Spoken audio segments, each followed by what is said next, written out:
ప్రపంచవ్యాప్తంగా ఉన్న నా ప్రియ సోదర సోదరీమణులందరికీ ప్రభువైన యేసుక్రీస్తు వారి పేరిట వందనములు తెలియజేస్తున్నాను. దేవుడు అనుగ్రహించిన కృపను బట్టి మన జీవితాలకు అవసరమైన మరొక చక్కని పాఠముతో ఈరోజు మీ ముందుకు వచ్చాను. ప్రియులారా, మీ మనస్సులను ఎటు పోనివ్వక దైవ గ్రంథంలోని మాటలను నేను వివరిస్తున్నప్పుడు అందులో దేవుడు దాచి ఉంచిన మహాజ్ఞానమును, సత్యమును, మీ జీవితములకు అవసరమైన సంగతులను నేర్చుకోవటానికి మీరంతా ఆలోచిస్తున్నారని, దేవుని మాటల ఎడల భక్తి, శ్రద్ధ కలిగి వింటున్నారని నేను భావిస్తున్నాను. ప్రియులారా, దేవుడు మనకు అనుగ్రహించిన ఆయన గ్రంథంలోని చక్కని మాటలలో కొన్నింటిని ఈరోజు మనం పరిశోధన చేద్దాం. మన జీవితాలను దేవుడు క్రొత్తవిగా కోరుకున్నాడు. క్రీస్తునందు క్రొత్త జీవితాలను ఆయన మనుషులలో కోరుకున్నాడు. సాధారణంగా మనం భూమి మీద ఏదైనా వస్తువును చూచినప్పుడు దానిని క్రొత్తదిగా మనం కావాలనుకుంటాం. ఏదైనా వస్తువు మనం కొనుక్కోవడానికి బజారుకు వెళ్ళినప్పుడు ఆ షాపు యజమానిని మనం క్రొత్త వస్తువులను చూపించమని అడుగుతాం. క్రొత్త డిజైన్స్ కావాలని, క్రొత్త ఉత్పత్తులు కావాలని, క్రొత్తగా వచ్చినటువంటి స్టాకు కావాలని మనం అడుగుతూ ఉంటాం. ఎందుకంటే షాపులోనే అది పాతదైపోతే మన దగ్గరకు వచ్చిన తర్వాత అది పని చేయకపోతే మనకు నష్టం కలుగుతుంది. కనుక చాలా విషయాలలో క్రొత్తది కావాలనుకుంటూ, క్రొత్త దాని వలన మనము లాభం పొందాలనుకుంటూ ఆలోచన చేస్తుంటాం. మానవ బ్రతుకులకు మనం వచ్చేసరికి, మానవ జీవితాలను దేవుడు చూస్తున్నప్పుడు దేవుడు మనుషులను కూడా క్రొత్త వారిగా కోరుకుంటున్నాడు. నిత్య నూతనమైన వారిగా కోరుకుంటున్నాడు. అనుక్షణం ఆయన దృష్టికి మనం క్రొత్త వారంగా కనిపించాలి. క్రొత్త జీవితాన్ని కలిగి కనిపించాలి. ఈ క్రొత్తదనం యేసుక్రీస్తులో మనకు ఉండాలి అన్నట్టుగా దేవుడు కోరుకుంటున్నాడు. ఈ క్రొత్తదనాన్ని గూర్చి, క్రీస్తులో మనము క్రొత్త జీవితాలను అనుక్షణం ఎలా కలిగి ఉండాలన్న దానిని గూర్చి, దేవుడు మనలో కోరుకుంటున్న క్రొత్త జీవితాలను గూర్చి ఈ పాఠంలో మనం సవివరంగా ఆలోచన చేద్దాం. ప్రియులారా, అపొస్తలుడైన పౌలు కొరింథీయులకు రాసిన 2వ పత్రికలో 5వ అధ్యాయము 14వ వచనం నుండి 21వ వచనం వరకు మరియు 6వ అధ్యాయము మొదటి 2 వచనాలను మీరు జాగ్రత్తగా పరిశీలన చేయగలిగితే అందులో విశేషమైనటువంటి సంగతులను పౌలు ద్వారా దేవుడు రాయించాడు. మీరంతా పరిశుద్ధ గ్రంథములను తెరచి కొరింథీయులకు పౌలు రాసిన 2వ పత్రిక 5వ అధ్యాయము 14వ వచనం నుంచి జాగ్రత్తగా చూడండి. క్రీస్తు ప్రేమ మమ్మును బలవంతము చేయుచున్నది. ఎలాగనగా అందరి కొరకు ఒకడు మృతి పొందెను గనుక అందరూ మృతి పొందిరనియు, జీవించు వారికి మీదట తమ కొరకు కాక తమ నిమిత్తము మృతి పొంది తిరిగి లేచిన వాని కొరకే జీవించుటకు ఆయన అందరి కొరకు మృతి పొందిననియు నిశ్చయించుకొనుచున్నాము.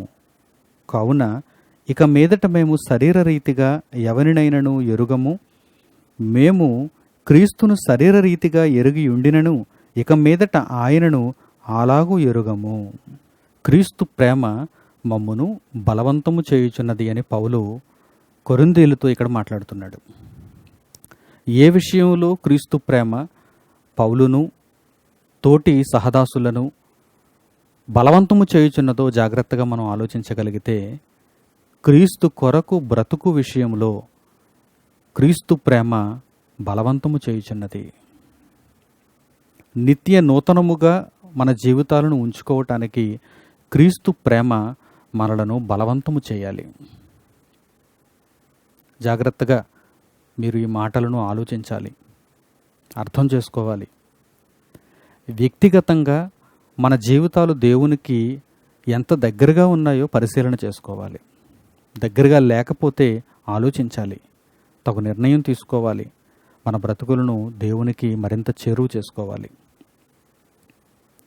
క్రీస్తు ప్రేమ మమ్మును బలవంతము చేయుచున్నది. ఆయన మనలను ఎలా ప్రేమించాడు? క్రీస్తు మానవాళిని ఎలా ప్రేమించాడు? మాటతో ప్రేమించాడా? ఏమైనా ఇచ్చి ప్రేమించాడా? తన జీవితాన్ని మానవుల కొరకు ధారపోసి మానవులను క్రీస్తు ప్రేమించాడు. ఆయన ఒక మాట చెప్పి మానవులను ప్రేమించలేదు. ఐ లవ్ దిస్ వరల్డ్ అని ఒక మాట చెప్పి మనుషులను ప్రేమించినవాడు కాదాయన.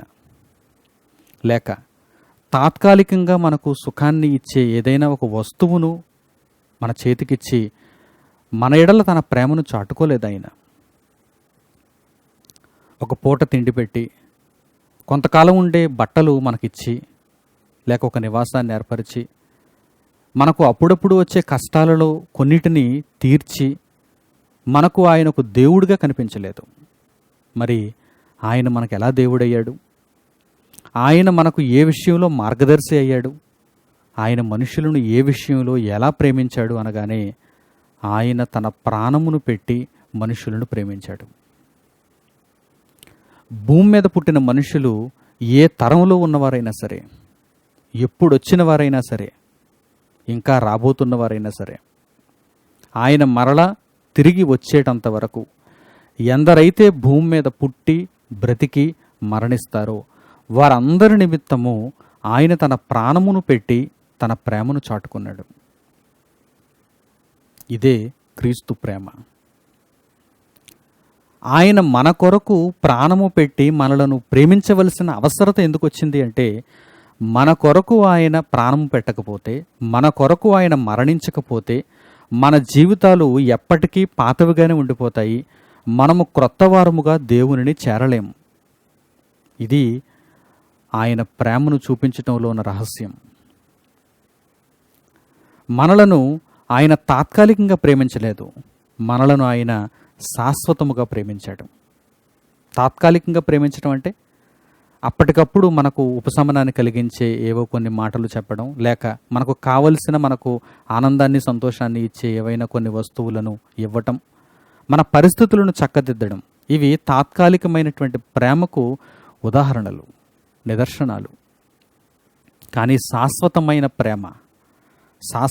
ప్రేమ మనము ఉనికి కలిగి ఉన్నంత వరకు ఆ ప్రేమ మనకు ఉపయోగపడుతూనే ఉంటుంది. ఆ ప్రేమ వలన మనం బ్రతుకుతూనే ఉంటాం. ఇది దేవుని కుమారుడైన యేసుక్రీస్తు చూపించిన శాశ్వతమైన ప్రేమ, సుదీర్ఘమైన ప్రేమ, నిత్య ప్రేమ. ఇది తాత్కాలికమైన ప్రేమ కాదు. ఇక్కడ పౌలు క్రీస్తు ప్రేమ మమ్మును బలవంతము చేయుచున్నది, క్రీస్తు ప్రేమ మమ్మును బలవంతము చేయుచున్నది అంటే ఆగిపోదాం అనుకున్నా ఆగలేని పరిస్థితి, నీరసించిపోదాం అనుకున్నా కాని పరిస్థితి, ఎప్పటికప్పుడు రేపబడుతూ ఆయనను జ్ఞాపకము చేసుకున్నప్పుడెల్లా ఆయన కొరకు బ్రతకాలనే నూతన ఉత్సాహం పుడుతుంది. చూసారా, ఇదే ఆయన ప్రేమ మనలను బలవంతం చేయటం. ప్రియులారా, జాగ్రత్తగా ఈ మాటలను మనం ఆలోచించాలి, వాటిని మనం అర్థం చేసుకోవాలి. క్రీస్తు ప్రేమ మమ్మును బలవంతము చేయుచున్నది. ఆయన ప్రేమలో ఏముంది అనగానే ఆయన మన కొరకు మరణించాడు. ఒకని కొరకు ఒకడు మరణించడం కాదు, ఒకని కొరకు క్రీస్తు మరణించడం కాదు, ఆయన అనేక మంది కొరకు మరణించాడు. అనేకుల కొరకు ఆయన ప్రాణం పెట్టాడు. అనేక మంది కొరకు ఆయన మృతినొందుట చేత అనేకులు మృతినొందురనియు, అనేకులు క్రీస్తు కొరకు ఇక మీదట బ్రతకాలనియు ఆయన ప్రేమ తెలియచేయుచున్నది, ఆయన ప్రేమ బలవంతము చేయుచున్నది అనే విషయాలు మనకి ఇక్కడ అర్థమవుతున్నాయి. ఆలోచిస్తున్నారా? అందరి కొరకు ఒకడు మృతి నొందెను, అందరూ మృతి నొందినట్టే. అనగా ఆయనను విశ్వసించిన ప్రతి ఒక్కరూ మృతి నొందినట్టే, ఆయన ప్రేమను చూరగొన్న ప్రతి ఒక్కరూ మృతి నొందినట్టే. ఎలా మృతి నొందినట్టు? ఆయన మన పాత జీవితంలో నుండి మనలను బయటకు రప్పించి క్రొత్త జీవితాన్ని అనుగ్రహించటానికి మన నిమిత్తము ఆయన మృతి నొందాడు. కనుక దానిని నమ్మిన ప్రతి ఒక్కరూ ఆయన కొరకు మృతి నొందిన జీవితాలను కలిగి, అనగా పాత జీవితంలో మృతి నొందిన వారై ఆయన అనుగ్రహించిన క్రొత్త జీవితంలో పుట్టినవారై జీవించువారై ఉండాలి. అనేకుల కొరకు ఆయన మృతి నొందాడు కనుక మీరు ఆయన నిమిత్తము మృతి నొందిన వారై. ఇక జీవించుచున్నటువంటి మీరు మీ కొరకు కాక, జీవించుచున్న మనము మన కొరకు కాక, మన నిమిత్తము ప్రాణము పెట్టి మనలను పాత జీవితంలో నుండి బయటకు తీసుకుని వచ్చి క్రొత్త జీవితాన్ని అనుగ్రహించిన క్రీస్తు నిమిత్తము బ్రతకాలని ఆయన మన కొరకు ప్రాణం పెట్టాడు. ఈ విధముగా క్రీస్తు ప్రేమ మనలను బలవంతము చేయుచున్నది. జీవించు వారిక మీదట తమ కొరకు కాక క్రీస్తు నిమిత్తమే జీవించాలి. ఏది? క్రొత్త జీవితాలు నిత్యము మనుష్యులలో ఈరోజు కనబడుతున్నాయా? కనీసం క్రీస్తు అనుగ్రహించిన ప్రేమ మార్గంలోనికి వచ్చినటువంటి వారైనా క్రొత్త జీవితాలను కాపాడుకోగలుగుతున్నారా? ఈరోజు ప్రపంచవ్యాప్తంగా బాప్తిస్మము తీసుకొని యేసుక్రీస్తు ద్వారా తిరిగి జన్మించాను, క్రొత్త జీవితాన్ని పొందాను అని ఎందరో చెప్పుకుంటున్నారు. వారి సంఖ్య కోట్ల కొలదిగా ఉంది. కోటానుకోట్లుగా ఉన్నటువంటి ఇంతమంది మనుష్యులు నిజముగా క్రొత్త జీవితాలను కలిగి ఉన్నారా అనగానే దేవుని వాక్యం ఇలాంటి వారందరినీ క్రొత్త జీవితాల నిమిత్తం ప్రశ్నిస్తోంది. క్రొత్త జీవితాన్ని ఎలా కలిగి ఉండాలన్న దానిని గూర్చి దేవుని వాక్యం వివరిస్తోంది. క్రొత్త జీవితాన్ని కలిగి ఉంటే ఏం చేయాలి? ఎలా జీవించాలి? జీవించు వారిక మీదట తమ కొరకు కాక తమ నిమిత్తము ప్రాణము పెట్టి తమ కొరకు ప్రేమను చూపిన యేసుక్రీస్తు నిమిత్తము జీవించాలి. జీవించు వారికి మీదట తమ కొరకు జీవించటానికి వీలు లేదు. దేవుని కొరకు జీవించాలి. క్రీస్తు ద్వారా తమ జీవితములను దేవునికి నూతనమైనవిగా చూపించాలి. ప్రియులారా, ఈ విషయాలను జాగ్రత్తగా మనం ఆలోచన చేయగలిగితే నిజంగా మనమంతా క్రొత్త జీవితాలను కలిగి ఉన్నామా అనేటువంటి ప్రశ్న మనకు కలుగుతుంది. కావున ఇక మీదట మేము శరీర రీతిగా ఎవరినైనను ఎరుగము అనే మాట పౌలు ఇక్కడ చెబుతున్నాడు. ఆత్మ విషయమైన జీవితంలో ఆత్మానుసారమైన ప్రవర్తన కలిగి దేవునిలో ముందు కొనసాగిపోవాలి. ఇప్పటికీ చాలామంది మనుషులు శరీర రీతిగా ఆలోచిస్తున్నారు, శరీర రీతిగా నడుచుకుంటున్నారు, లోకానుసారమైన ప్రవర్తనను కలిగి ఉంటున్నారు. దేవుడు క్రీస్తులో కోరుకున్న జీవితాలు అలాగే ఉండాలా? అలాంటి జీవితాలను దేవుడు క్రీస్తులో కోరుకున్నాడా? మీ పాత జీవితంలో ప్రతిదీ ఆగిపోవాలి, ముగించాలి అని దేవుడు అంటున్నాడు. క్రీస్తునందు మీరు నూతనమైన వారుగా కనిపించాలి. మీ పాత స్వభావాన్ని మీరు విడిచిపెట్టాలి. పౌలు కొరింథీయులతో ఈ విధమైనటువంటి భావనని తెలియజేస్తున్నాడు. మేము శరీర రీతిగా ఎవరినైనను ఎరుగము. అంటే మేము క్రొత్తవారం అయిపోయాం కదా, మేము క్రొత్తవారిగా దేవుని కనిపిస్తున్నాం కదా, దేవుడు క్రొత్త వారితో పరలోకాన్ని నింపాలనుకుంటున్నాడు కదా. నిత్యరాజ్యంలో అందరూ క్రొత్తవారే ఉంటారు, క్రొత్తవైన జీవితాలను కలిగిన వారు ఉంటారు. అందుకే ఆ పత్రికలో 5వ అధ్యాయం 17వ వచనం నుంచి చూడండి ఏమని రాయబడిందో. కొరింథీయులకు పౌలు రాసిన 2వ పత్రిక 5వ అధ్యాయం 17వ వచనం నుండి, కాగా ఎవడైనను క్రీస్తునందున్న ఎడల వాడు నూతన సృష్టి, పాతవి గతించెను, ఇదిగో క్రొత్తవాయెను. సమస్తమును దేవుని వలననైనవి. ఆయన మనలను క్రీస్తు ద్వారా తనతో సమాధానపరుచుకొని ఆ సమాధానపరచు పరిచర్యను మాకు అనుగ్రహించెను. అదేమనగా దేవుడు వారి అపరాధములను వారి మీద మోపక క్రీస్తునందు లోకమును తనతో సమాధానపరుచుకొనుచు ఆ సమాధాన వాక్యమును మాకు అప్పగించెను. దేవుడు మనుషులను క్రీస్తు ద్వారా సమాధానపరుచుకున్నాడు. ఒకవేళ మనుషులు పాత స్వభావంతో ఉండిపోతే, పాత జీవితాలని కలిగి ఉంటే దేవునితో సమాధానపరచబడతారా? క్రీస్తునందు దేవునితో సమాధానపరచబడతారా? సమాధానపరచబడరు. దేవుడు మనుష్యులలో కోరుకున్న జీవితాలు ఎలా ఉండాలి? మనుషులు దేవునికి చూపిస్తున్న జీవితాలు ఎలా ఉన్నాయి? మనుష్యులు యేసుక్రీస్తును నమ్ముకున్నామని, క్రీస్తు నామమున బాప్తిస్మం పొందామని, క్రీస్తు వాక్యమును నేర్చుకుంటున్నామని, క్రీస్తు కొరకు బ్రతుకుతున్నామని అనుకుంటున్నారు. నిజానికి దేవునిలో వారి జీవితాలను దగ్గర చేసుకోలేదు. నూతనమైనవిగా దేవునికి వారి జీవితాలను అర్పించనూ లేదు. ప్రియులారా, అట్టి దశ ఎవరికైనా ఉందంటే వారు నాశనమవుతారే తప్ప వారు నిత్యత్వంలో పరలోకానికి వెళ్ళలేరు. అందుకే పౌలు ద్వారా దేవుడు వ్రాయించిన సంగతులను చూడండి. కాగా ఎవడైనను క్రీస్తునందున్న ఎడల వాడు నూతన సృష్టి. నూతన సృష్టి. నూతన సృష్టి అనగానే పాతవి అన్నీ గతించిపోవాలి, పాతవి అన్నీ ముగిసిపోవాలి. మనం ముగించామా లేదా? మన జీవితంలో పాత స్వభావాలను మనం ఇంకా ముగించామా, వాటిని కొనసాగించుకుంటున్నామా? ఒక్కసారి ఆలోచన చేయండి.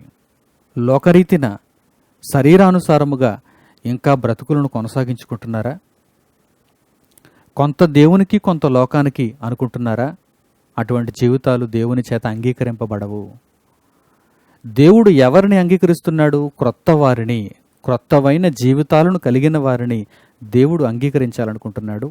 వారినే అంగీకరిస్తాడు. లోకమును దేవుడు క్రీస్తు ద్వారా తనతో సమాధానపరుచుకుంటున్నాడు. ఎంత గొప్ప అవకాశాన్ని లోకానికి దేవుడు అనుగ్రహించాడో చూడండి. మనుషులు తాము చేసిన పాపములను బట్టి దేవునికి దూరమైపోయినప్పుడు, దేవునికి చాలా ఎడముగా ఉన్నప్పుడు ఆయన మరలా తిరిగి మనుషులను సమాధానపరుచుకోవాలనుకుంటున్నాడు. ఎవరి ద్వారా సమాధానపరుచుకోవాలనుకుంటున్నాడు? తన కుమారుడైన క్రీస్తు ద్వారా. క్రీస్తు ద్వారా సమాధానపరుచుకోవాలంటే మనుషుల పాపములన్నీ క్రీస్తు తన మీద వేసుకొని క్రీస్తు మనుషుల కొరకు మరణించాడు. అందరి కొరకు ఆయన మరణించాడు. ఇంత త్యాగం ఆయన చేయటం వెనుక ఉన్న రహస్యం ఏంటంటే, మనుషులు ఆయన మరణమును చూచి ఆయన మరణములోనికి బాప్తిస్మం పొందిన వారై తమ జీవితములను అక్కడతో ముగించి క్రొత్త జీవితములను ప్రారంభించాలి. క్రీస్తు ద్వారా దేవునిలో క్రొత్త జీవితాలను ప్రారంభించాలి. కాగా ఎవడైనను క్రీస్తునందున్న ఎడల వాడు నూతన సృష్టి, ఇదిగో పాతవి గతించెను. అనేక సందర్భాలలో దేవుడు పాత వాటిని గతించేలా చేస్తున్నాడు. పాత వాటిని గతించేలా చేస్తున్నాడు. ఎందుకు చేస్తున్నాడు? మనకు దేవుడు అనునిత్యం ఉదాహరణలు చూపించాలనుకుంటున్నాడు. లేదంటే మనం మారం, లేదంటే మనం ఇంకా పాత జీవితాలను కొనసాగిస్తూనే ఉంటాం. దేవునికి పాత జీవితాలను చూపిస్తూ ఉంటాం. అటువంటి విధానాన్ని దేవుడు ఒప్పుకోవటం లేదు. కనుక మనుషులు నేర్చుకోవాలని అనేక సందర్భాలలో దేవుడు ఉదాహరణలు చూపిస్తున్నాడు. దేవునికి పాతది అంటే నచ్చదు. పాతదానిని దేవుడు పాతది అన్నప్పుడు దానిని ఆయన త్యజిస్తున్నాడు, అనగా ఆయన దానిని విసర్జిస్తున్నాడు. క్రొత్త దానిని ఆయన కోరుకుంటున్నాడు, పాత దానిని ఆయన విసర్జిస్తున్నాడు. ఒక మంచి ఉదాహరణ, ఒక గొప్ప ఉదాహరణ దేవుడు ఇచ్చిన నిబంధన, మనుషులతో ఆయన చేసిన నిబంధన, ఇశ్రాయేలీయులతో ఆయన చేసిన నిబంధన, ధర్మశాస్త్రము. దానిని ఆయన కొంతకాలానికి పాతది అంటున్నాడు. ఇశ్రాయేలీయులకు దేవుడు నిబంధనను అనుగ్రహించినప్పుడు అది వారికి కొత్తది కావచ్చు. కానీ కొంతకాలమైన తరువాత దేవుడు మరొక నిబంధనను మనుషులకు అనుగ్రహించిన తర్వాత, క్రీస్తును లోకమునకు పంపించిన తర్వాత దేవుడు ఆ నిబంధనను ఏమంటున్నాడు? పాతది అంటున్నాడు. దేవుడు అనుగ్రహించిన ధర్మశాస్త్రమును పాతది అన్నప్పుడు పాతదానిని దేవుడు ఏం చేశాడు? ఒక్కసారి దేవుడు రాయించిన మాటల్లో చూద్దాం. ఆయన పాత నిబంధనను ఏమని పిలుస్తున్నాడో, ఎలా వ్యక్తీకరిస్తున్నాడో మనం చూడాలి. ఎందుకంటే మన జీవితాలను కూడా మనం ఆ విధంగానే విసర్జించాలి. క్రొత్త జీవితాలను ఆహ్వానించాలి, పాత స్వభావాలను విసర్జించాలి. హెబ్రీయులకు పౌలు రాసిన పత్రిక 8వ అధ్యాయము 13వ వచనం చూడండి. అపొస్తలుడైన పౌలు హెబ్రీయులకు రాసిన పత్రిక 8వ అధ్యాయము చివరి మాట, ఆయన క్రొత్త నిబంధన అని చెప్పుట చేత మొదటిది పాతదిగా చేసి ఉన్నాడు. ఏది పాతగిలి ఉడిగిపోవునో అది అదృశ్యమగుటకు సిద్ధముగా ఉన్నది. క్రొత్త నిబంధన, పాత నిబంధన.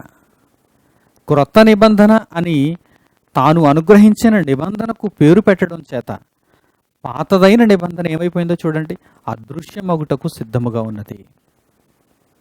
పాత నిబంధనలో దేవుడు ఎన్నో ఆజ్ఞలను ఇచ్చాడు. వాటన్నిటినీ ఇప్పుడు మనుషులను పాటించమని ఆయన కోరుకుంటున్నాడా? లేదు. వాటి ద్వారా దృష్టాంతములను నేర్చుకోమని కోరుకుంటున్నాడు. దృష్టాంతములను నేర్చుకోమని కోరుకుంటున్నాడు అంటే ఎగ్జాంపుల్, ఒక మాదిరి. మీరు మీ జీవితాలను దేవునికి క్రీస్తు ద్వారా నూతనమైనవిగా మలచుకోవాలి అని ఆయన చెబుతున్నాడు. ఒక మాదిరిగా తన నిబంధనని చూడమంటున్నాడు. ఆ నిబంధన మొదటిదైతే పాతది, రెండవదైతే క్రొత్తది. క్రొత్త నిబంధన ఎల్లప్పుడూ నిత్య నూతనమైనది. క్రొత్త నిబంధన ఎల్లప్పుడూ ఎలా ఉంటుంది? నిత్య నూతనమైనది. ఏమంటే క్రొత్త నిబంధన కూడా దేవుడు అనుగ్రహించి చాలా కాలం అయిపోయింది కదా. మరి చాలా కాలం అయిపోయినటువంటి క్రొత్త నిబంధన ఇప్పటికి ఏమైపోవాలి? పాతదైపోవాలి. అంటే కాలం గడుచుచున్న కొద్దీ పాతదైపోవాలి. అలా ఉండడానికి వీలు లేకుండా ఈ రెండవ నిబంధనకు ఆయన పెట్టిన పేరు ఏంటంటే క్రొత్త నిబంధన. క్రొత్త నిబంధన. మొదటి దానికి ఆయన ఇచ్చిన పేరు ఏంటంటే పాత నిబంధన. అది ఆయన ఆలోచనల్లో నుండి ప్రక్కకు తొలగించబడింది. క్రొత్త నిబంధన ఇప్పుడు ఆయన ఆలోచనలో ఉంది. ఇప్పుడు మానవ బ్రతుకులను కూడా మీరు వీటికి సాదృశ్యంగా తీసుకోగలిగితే, పాత జీవితం అదృశ్యమగుటకు సిద్ధమైపోవాలి, అదృశ్యమైపోవాలి. క్రొత్త జీవితం ఎల్లప్పుడూ క్రొత్తదిగా దేవునికి కనిపించాలి. ఎల్లప్పుడూ దేవునికి క్రొత్తదిగా కనిపించాలి. ఈ విషయాన్ని దీనికి పోలికగా మీకు ఎందుకు చూపిస్తున్నానంటే, మీకు ఇక్కడ ఒక మంచి సూత్రం అర్థం కావాలి. సూత్రం అర్థం కావాలి. అదేంటంటే, పాత జీవితం ఎప్పటికీ పాతదే, క్రొత్త జీవితం ఎప్పటికీ క్రొత్తదే. బాప్తిస్మం తీసుకుని ఉంటారు మీలో చాలామంది. ఇంకా తీసుకోవలసిన వారైతే తప్పకుండా మీరు తీసుకోవాలి. యేసుక్రీస్తునందు దేవుడు అనుగ్రహించిన మహాభాగ్యం అది. బాప్తిస్మము తీసుకున్న ప్రతి ఒక్కరూ ఏం చేస్తున్నారన్నమాట? తమ పాత జీవితములను విడిచిపెట్టి ఆయన మరణములోనికి బాప్తిస్మం పొందిన వారై, పాత జీవితముల విషయములో యేసుక్రీస్తును బట్టి మరణించిన వారై, క్రొత్త జీవితం విషయంలో యేసుక్రీస్తును బట్టి తిరిగి జన్మించిన వారుగా, క్రొత్త జీవితాన్ని ప్రారంభించిన వారుగా కనిపిస్తున్నారు. ఇదే బాప్తిస్మంలో ఉన్న పరమార్థం. బాప్తిస్మం తీసుకున్న తర్వాత క్రొత్త జీవితాన్ని ప్రారంభించి, ఈ క్రొత్త జీవితాన్ని మనుషులు ఎలా చూడాలి? ఒక క్రొత్త నిబంధనను మనం ఎలా చూస్తున్నాం అలా చూడాలి. క్రొత్త నిబంధనను మనం ఎలా చూస్తున్నాం? క్రొత్త నిబంధన మనకు పరిచయమై చాలా కాలం గడిచిపోయింది. ఇప్పుడు చాలా కాలం గడిచిపోయింది కనుక ఇది కూడా పాతదైపోద్ది అనుకుంటే మూడవ నిబంధన రావాలి. లేదుగా. మూడవ నిబంధన లేదుగా. రెండవ నిబంధన క్రొత్త నిబంధన. అది ఎప్పటికీ క్రొత్తదిగా ఉండదగిన నిబంధన. దేవుడు ఆ విధంగా తన ప్రణాళికను రచించాడు. మన బ్రతుకులు కూడా దేవునికి క్రొత్తవిగా కనిపించాలి, ఎప్పటికీ క్రొత్తవిగానే కనిపించాలి. అందుకే దేవుడు ఏమంటున్నాడు తెలుసా? ఎవడైనను క్రీస్తునందున్న ఎడల వాడు నూతన సృష్టి, పాతవి గతించెను, ఇదిగో క్రొత్తవాయెను. క్రొత్తవిగా మారినటువంటి బ్రతుకులు ఎప్పటికీ క్రొత్తవిగానే ఉండాలి. ఎలా అంటే క్రొత్త నిబంధన వలె. క్రొత్త నిబంధన వలె. యేసుక్రీస్తు వచ్చి సుమారు నేటికి 2000 సంవత్సరాలు గడిచిపోయిందని చెప్పుకుంటున్నాం కదా. మరి 2000 సంవత్సరాలు గడిచిన తరువాత కూడా క్రొత్త నిబంధన ఇంకా క్రొత్తదిగా ఉన్నది అంటే అది మనకు ఎలాంటి పాఠాన్ని నేర్పిస్తుంది? మీ జీవితాలు కూడా బాప్తిస్మము తీసుకున్న దగ్గర నుండి మరలా మీరు పరలోకానికి చేరేంత వరకు, భూమి మీద మీ ఉనికి కనిపిస్తున్నంత వరకు మీ జీవితాలు క్రొత్తవిగా కనిపించాలి, క్రొత్తవిగా కనిపించాలి. నేను బాప్తిస్మం తీసుకుని చాలా కాలం గడిచిపోయిందండి. నేను క్రీస్తును అంగీకరించి చాలా సమయం గడిచిపోయిందండి. నేను ఈ జీవితంలో చాలా రోజులు చూశానండి, విసిగిపోయానండి. చాలా సన్నివేశాలను చూశానండి, విసిగిపోయానండి. ఈ జీవితం నాకు ఇక బోర్ కొట్టేసిందండి, పాతదైపోయిందండి అనుకుంటున్నారా? అయితే నిజంగా మీరు క్రొత్త జీవితంలోకి అడుగు పెట్టలేదన్నమాట. ఒకవేళ నిజంగా క్రీస్తు ప్రేమను తెలుసుకొని క్రొత్త జీవితంలోకి అడుగు పెట్టినట్టయితే ఆ క్రీస్తు ప్రేమ మిమ్మును బలవంతం చేస్తుంది. నిత్యము మీరు నూతనంగా ఉండేటట్టుగా ఆ క్రీస్తు ప్రేమ మిమ్మును దేవునిలో బ్రతికింపజేస్తుంది. నిజంగా ఒక్కసారి ఒక మంచి ఆలోచన దేవుని నిమిత్తం మీరు తీసుకోగలిగితే మీ బ్రతుకులు నిత్యము నూతనమైనవిగా దేవుని గ్రంథమును బట్టి కనిపిస్తాయి. ప్రియులారా, అనాలోచితంగా ఈ మాటలను తీసుకోకండి, ఆలోచించండి. ఒక్కసారి మీ జీవితాలలో ఆలోచించండి, ఈ మాటలను అన్వయం చేసుకోండి. నేను దేవునిలో ఎప్పటికీ పాత జీవితాన్ని మాత్రమే కలిగి ఉండేటట్టుగా బ్రతుకుతున్నానా, లేక నేను ఎల్లప్పుడూ క్రొత్తవాడునుగా దేవునికి కనిపించే నిమిత్తము క్రొత్త జీవితాన్ని కలిగి జీవిస్తున్నానా? ఒక్కసారి ఆలోచన చేయండి. నిజంగా క్రొత్త నిబంధన మన కళ్ళకు ఎల్లప్పుడూ ఎలా క్రొత్తదిగా కనిపిస్తుందో, దేవుని దృష్టికి కూడా మన జీవితాలు ఎల్లప్పుడూ బాప్తిస్మం తీసుకుని సంవత్సరం గడిచిన, బాప్తిస్మం తీసుకుని 10 ఏళ్ళు గడిచిన, బాప్తిస్మం తీసుకుని 20 ఏళ్ళు గడిచిన, 30 ఏళ్ళు గడిచిన, 40 ఏళ్ళు గడిచిన, డజంట్ మ్యాటర్. అది విషయం కాదు. ఎన్నాళ్ళు గడిచినా కానీ, ఎన్నాళ్ళు అయిపోయినా కానీ మీ జీవితాలు ప్రతిరోజు దేవుని దృష్టిలో క్రొత్తవిగా కనిపించటానికే ఆయన క్రొత్తదైన మార్గములో మనలను ఉంచుతున్నాడు. క్రొత్తవిగా మీకు కనిపించటం లేదు అంటే కారణం మీరు ఇంకా క్రొత్త జీవితంలోనికి అడుగు పెట్టలేదన్నమాట. క్రొత్త జీవితంలోనికి అడుగుపెట్టిన ప్రతి ఒక్కరికి వారి జీవితంలో ప్రతి సన్నివేశం క్రొత్తదిగా కనిపిస్తుంది. క్రీస్తు ప్రేమ బలవంతము చేయుచున్నది. ఇక శరీరరీతిగా ఎవరినైనను ఎరుగక, క్రీస్తును కూడా శరీరరీతిగా ఎరుగక, ఆత్మానుసారమైన జీవితమును కలిగి, ఆత్మ విషయమై ప్రతి ఒక్కరిని తెలుసుకుంటూ, ఆత్మ విషయమై అనేకుల కొరకు బ్రతుకుతూ, అనేకులను బ్రతికిస్తూ, నిత్యము దేవునికి క్రొత్త వారముగా కనిపిస్తాము, దేవునితో సమాధాన పడతాము. దేవుడు లోకమును ఈ విధంగా చూడాలనుకున్నాడు. లోకమును ఈ విధంగా క్రొత్తదిగా చూడాలనుకున్నాడు. క్రీస్తు ద్వారా క్రొత్తదిగా దేవుడు లోకమును సమాధానపరుచుకోవాలనుకున్నాడు. ఈ కోరిక కొంతమంది మనుషులలో మాత్రమే నెరవేరుతుంది.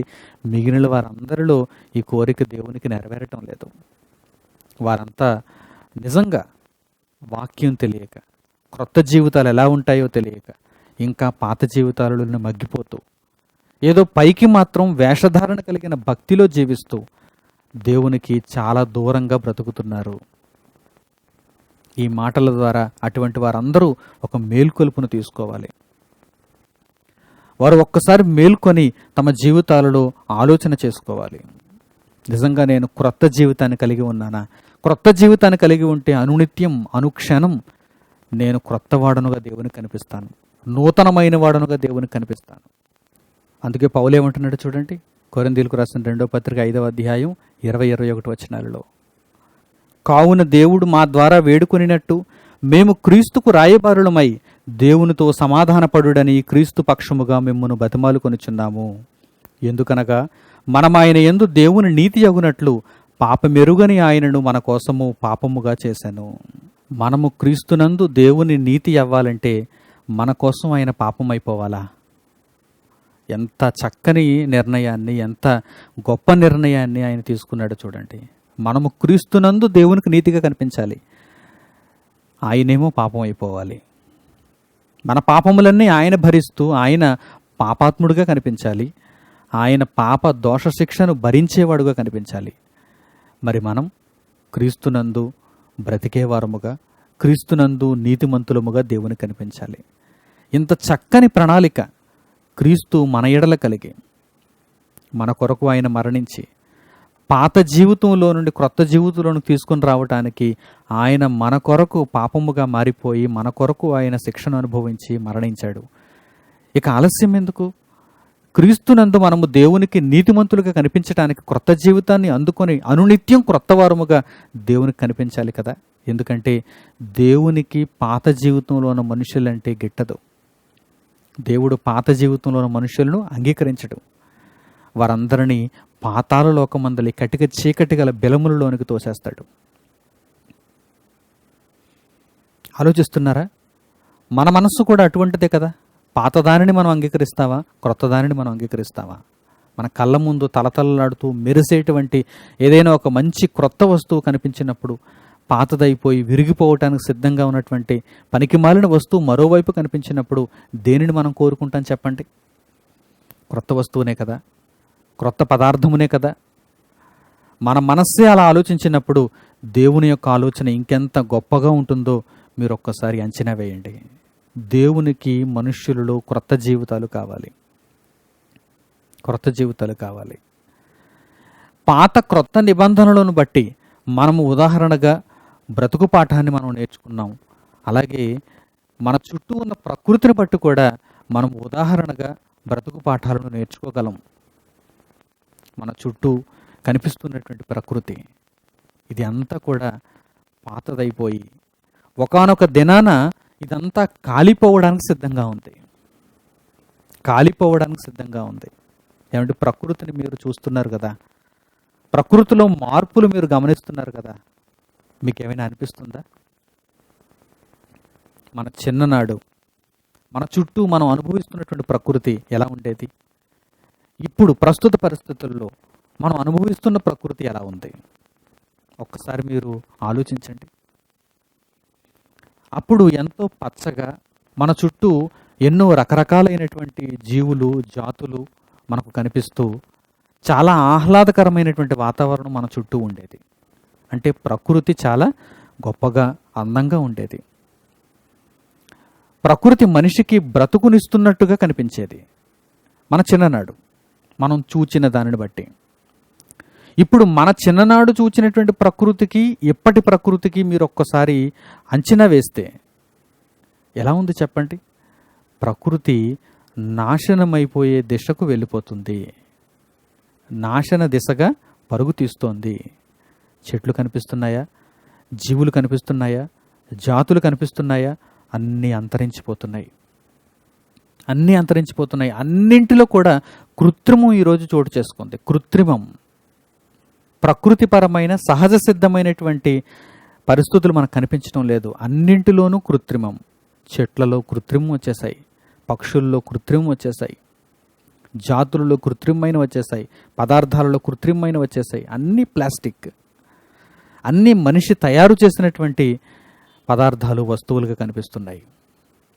అంటే ప్రకృతిని మీరు ఒక ఉదాహరణగా తీసుకున్నప్పుడు నానాటికి ప్రకృతి ఏ దిశగా ప్రయాణం చేస్తుందో మీరు ఆలోచన చేయండి. అంటే దేవుడు ఏదో ఒకే రోజున దీని అంతటిని ముగించేసేలా మనకు చూపించడం లేదండి.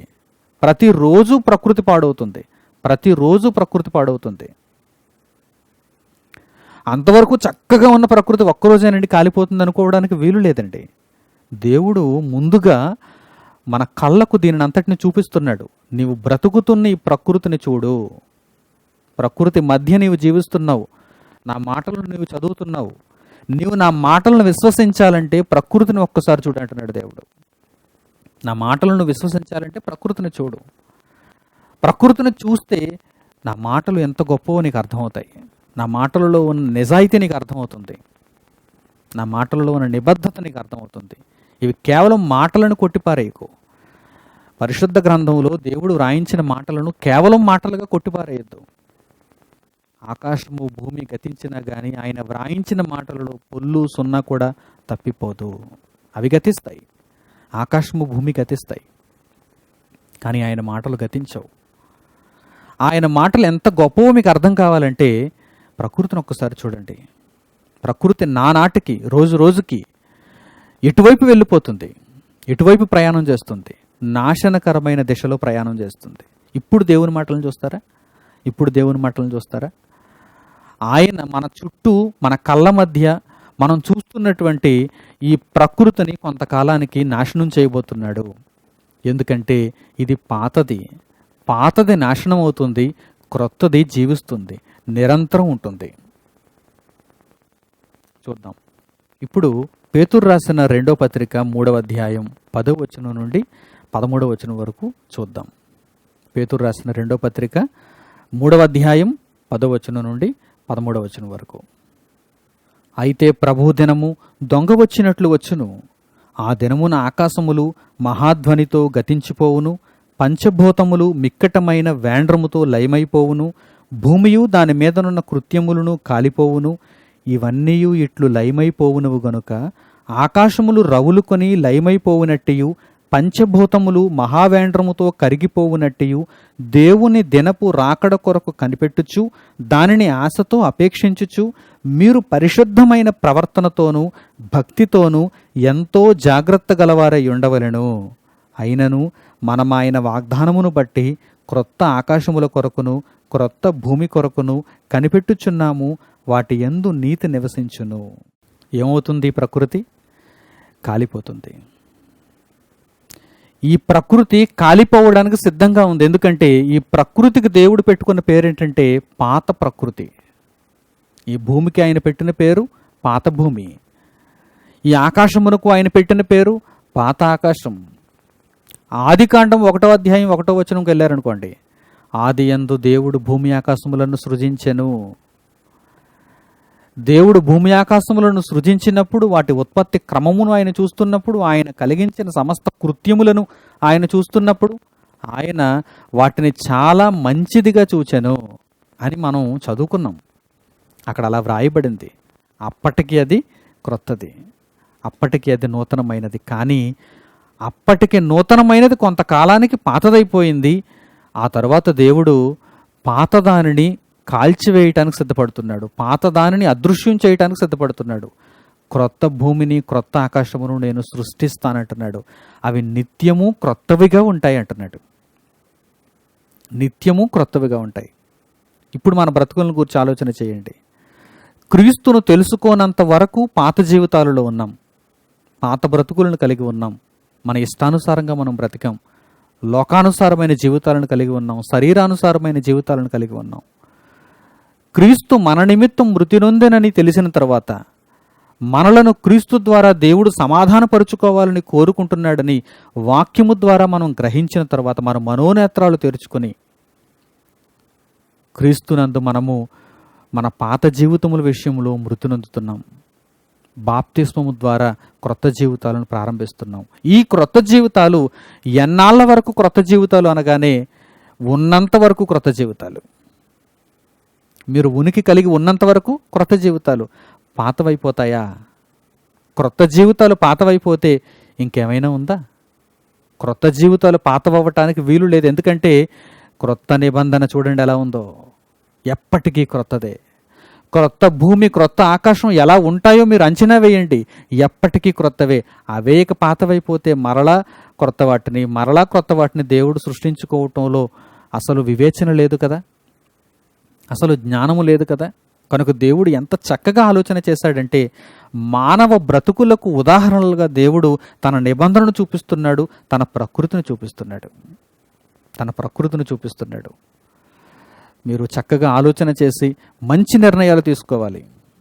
దేవుని గ్రంథం ఎల్లప్పుడూ మనలను తన మార్గంలో నడవటానికి ప్రేరేపిస్తూనే ఉన్నది. మనం మాత్రమే ఆలస్యం చేస్తూ వెనకడుగు వేస్తే మనల్ని బ్రతికించేవారు ఎవరున్నారు చెప్పండి? మనకు బుద్ధి చెప్పేవారు ఎవరున్నారు చెప్పండి? లోకమందు మనకు ఎవరైనా బుద్ధి చెప్తారా? లోకములో మనకు ఎవరైనా నిత్య మార్గములో నడిపించటానికి బుద్ధి చెప్పేవారు ఉన్నారా? ఒక్కసారి ఆలోచించండి. తల్లిదండ్రులు, ఉపాధ్యాయులు, లోకమందు ఉన్నటువంటి పెద్దలు, ఎందరో అధికారులు, ఎవరైనా సరే మనలను నిత్య జీవ మార్గంలో నడిపించటానికి ఆలోచన కలిగి అనునిత్యం దేవుని మాటలతో మనలను ప్రేరేపిస్తూ మనలను ఆయన మార్గంలో నడిపించటానికి ఆలోచిస్తారా? లేదండి. శరీర సంబంధమైన ఆలోచనలతో మనలను నిరంతరం ప్రేరేపిస్తారేమో తప్ప ఆత్మ సంబంధమైన ఆలోచనలతో మనలను ప్రేరేపించేవాడు దేవుడు, ఆయన తరపున రాయబారులు మాత్రమే. ఆయన కుమారుడైన క్రీస్తు ద్వారా లోకములో ఆయనను బట్టి బ్రతుకుతున్నవారు మాత్రమే అనునిత్యం మనుషులను దేవుని మార్గంలో ఉండమని ప్రేరేపించగలరు తప్ప మిగిలిన వారు ఎవ్వరూ కూడా దేవుని కొరకు బ్రతకమని ప్రేరేపించరండి. దేవుడు మనకు ఎంత గొప్ప భాగ్యాన్ని అనుగ్రహించాడో చూసారా? మనం బ్రతికి ఉన్నంత కాలము, ఆయన మాటలను వింటున్నంత కాలము, ఆయన మార్గములో మనలను ఉంచటానికి ఆయన నిరంతరం ప్రయత్నిస్తూనే ఉన్నాడు. ఆ ప్రయత్నాలలో ఏదో ఒక ప్రయత్నంలో మనం చక్కగా మారిపోవాలి. మనం దేవుని కొరకు క్రొత్త జీవితాన్ని నిరంతరం చూపించగలిగిన వారముగా ఉండాలి. అది ఒక రోజుతో 2 రోజులతో పోయేది కాదు. నిరంతరము నిత్యము దేవునికి క్రొత్త జీవితాలను మనం చూపిస్తూ క్రొత్త వారముగా దేవుని దృష్టిలో మనం ఉండాలి. యెషయా గ్రంథంలో దేవుడు రాయించిన ఒక చక్కని మాట ఇప్పుడు మీకు పరిచయం చేస్తాను. యెషయా గ్రంథము 65వ అధ్యాయం 16వ వచనం నుంచి చూడండి. యెషయా గ్రంథము 65వ అధ్యాయము 16 నుండి 18 వచనాలు. దేశములో తనకు ఆశీర్వాదము కలుగవలనని కోరువాడు నమ్మదగిన దేవుడు తనను ఆశీర్వదింపవలనని కోరుకొనును. దేశములో ప్రమాణము చేయువాడు నమ్మదగిన దేవుని తోడని ప్రమాణము చేయును. పూర్వము కలిగిన బాధలు నా దృష్టికి మరువబడును, అవి నా దృష్టికి మరుగవును. ఇదిగో నేను క్రొత్త ఆకాశమును క్రొత్త భూమిని సృజించుచున్నాను, మునుపటివి మరువబడును, జ్ఞాపకమునకు రావు. నేను సృజించుచున్న దాని గూర్చి మీరు ఎల్లప్పుడూ హర్షించి ఆనందించుడి. నిశ్చయముగా నేను యెరూషలేమును ఆనందకరమైన స్థలముగాను ఆమె ప్రజలను హర్షించు వారినిగాను సృజించుచున్నాను. యెరూషలేము అనగా ఇక్కడ నూతన యెరూషలేము, పరలోకపు యెరూషలేము అని అర్థం. భూమి మీద ఉన్నటువంటి యెరూషలేము అనుకోకండి, అది పాతదైపోయింది. పాతది గతించిపోయింది, పాతది మరువబడింది. యెషయా గ్రంథం 65వ అధ్యాయం 16వ వచనం నుండి దేవుడు దానిని తెలియజేస్తున్నాడు. పాతది మరువబడుతుంది, పాతది మరువబడుతుంది, అవి ఇక జ్ఞాపకాలలోనికి రావు, జ్ఞాపకాలలోనికి రావు. నిజంగా దేవుడు పాతదానిని జ్ఞాపకం చేసుకునేటట్టయితే మనం ఆయన సన్నిధిలో నిలబడగలమా? మనం ఆయన సన్నిధిలో ఆయన కన్నుల ముందు కనిపించగలమా? లేదండి. ఆయన మరిచిపోబట్టి మనం అక్కడ నిలబడగలం. ఎందుకంటే మన పాత జీవితంలో ఎన్నెన్ని పాపాలు ఉంటాయి చెప్పండి, ఎన్నెన్ని దోషాలు ఉంటాయి చెప్పండి. దేవునికి కానివి, దేవునికి కనిపించకూడనివి, దేవుడు వినకూడనివి ఎన్నెన్ని మనం చేస్తుంటాం చెప్పండి. వాటన్నిటి నుండి క్రీస్తు తన పవిత్రమైన రక్తము చేత మనలను పరిశుద్ధపరిచి ఆయన ముందు నిలబెడుతున్నాడు కదా. అలాంటి సందర్భంలో దేవుడు మన పాత జీవితం ఒకవేళ జ్ఞాపకం చేసుకుంటే పరిస్థితి ఏంటి? అందుకే దేవుడు తన వాక్యంలో ఏమని తీర్మానించుకున్నాడు? నేను క్రొత్త వారిగా మారిపోయిన వారి విషయంలో పాత వాటిని జ్ఞాపకం చేసుకోను, అవి ఎప్పటికీ జ్ఞాపకాలలోనికి రావు. నేను పాత నిబంధనను మర్చిపోతున్నాను, నేను పాత భూమిని, పాత ఆకాశమును, పాత సృష్టిని మర్చిపోతున్నాను, పాత జీవితాలను కూడా మర్చిపోతున్నాను. నాకంతా ఇప్పుడు క్రొత్తదిగా కావాలి, క్రొత్త ఆకాశం కావాలి, క్రొత్త భూమి కావాలి, క్రొత్త నిబంధన ఉండాలి, క్రొత్త ప్రజలు ఉండాలి. ఇదంతా ఎవరితో సాధ్యమైందండి? తన కుమారుడైన యేసుక్రీస్తు ప్రభువుతో సాధ్యమైంది. ఆయన సర్వలోకమును దేవుని కొరకు సంపాదించు నిమిత్తం, అనేకుల పాపముల నిమిత్తము ఆయన మరణించాడు, మృతి నొందాడు. తిరిగి లేచిన యేసుక్రీస్తు తన ద్వారా దేవునితో లోకమును సమాధానపరిచి ఎందరైతే తన్ను విశ్వసిస్తారో వారందరినీ కూడా నూతన సృష్టిగా చేస్తున్నాడు, క్రొత్త వారినిగా చేస్తున్నాడు. ఈ క్రొత్తదనం ఎంతకాలం ఉంటుంది అనగానే క్రొత్త లోకములో నిత్యకాలం ఉంటుంది. దానిని దేవుడు ఇక్కడ తెలియజేశాడు.